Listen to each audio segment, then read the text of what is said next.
Hey, what's good, y'all? Fusion here, back another video. So this is the continuation on my Balefire build explained. So right now I'm gonna go ahead and just talk about the skills. I did want to do a separate video for the skills and for the weapons, just pretty much just me explaining why I picked them.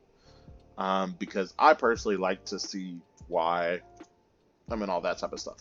So pretty much, I did talk about what the most important skills are, but just a quick rundown on what I usually run.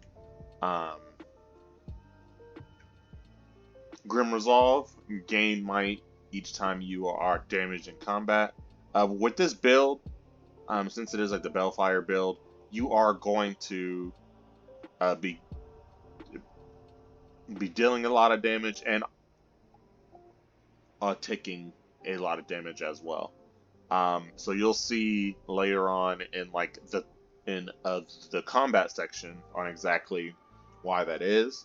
But most of the time it is just a lot of explosions and just random chaos. So I enjoy this because it just gives me time to when I do take damage, I can have more might, and then I can start dealing more damage, or if needed, trying to get some more health back as well.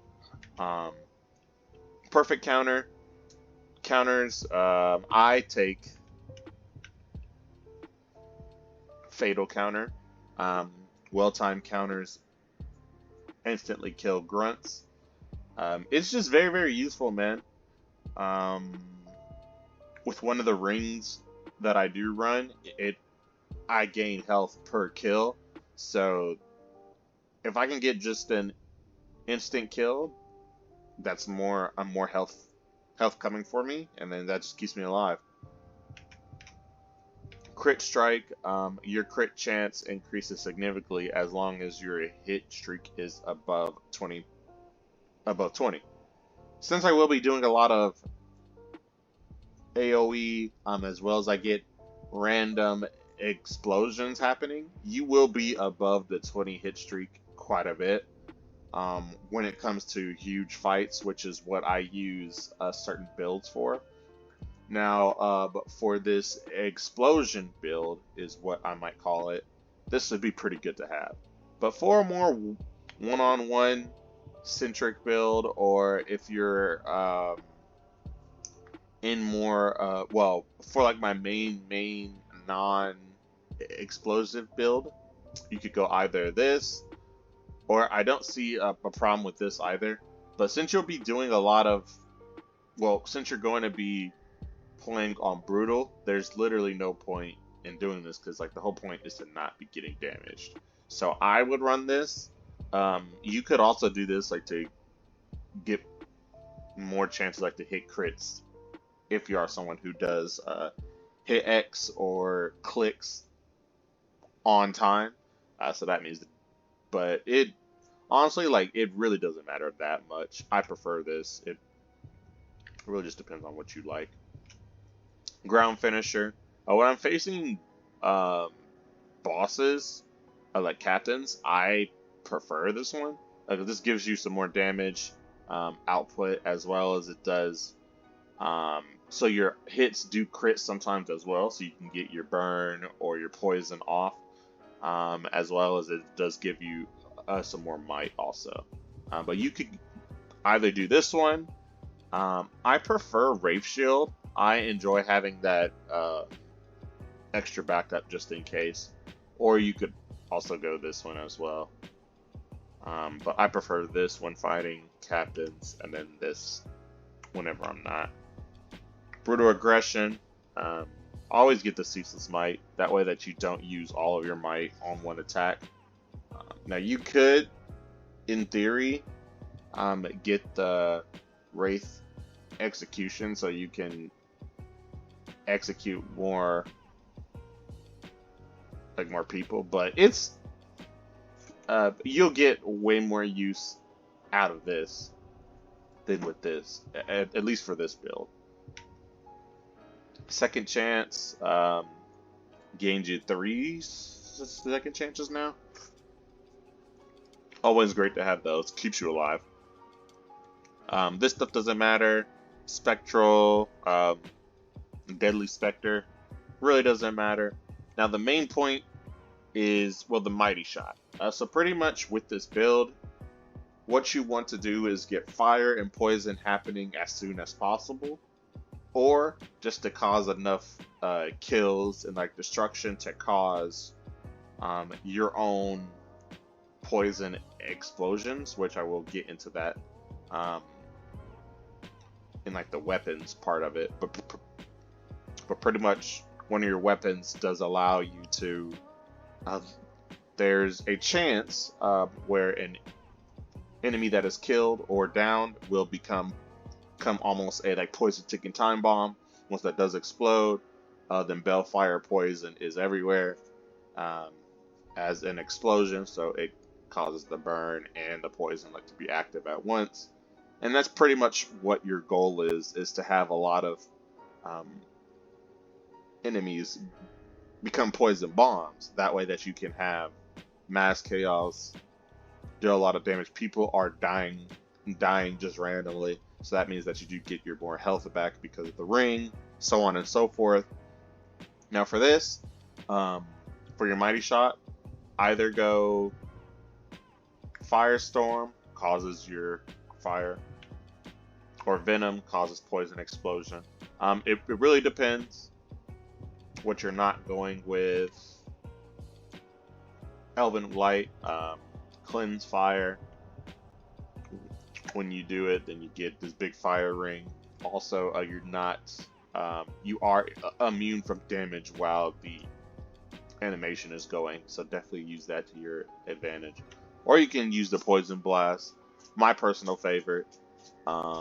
It just lets you have poison active at all times, damn near.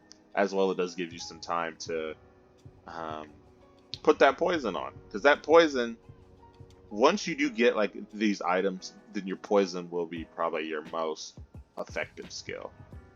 So sometimes I'll even go double poison and not even worry about the firestorm. But it really like does like depend as well on that.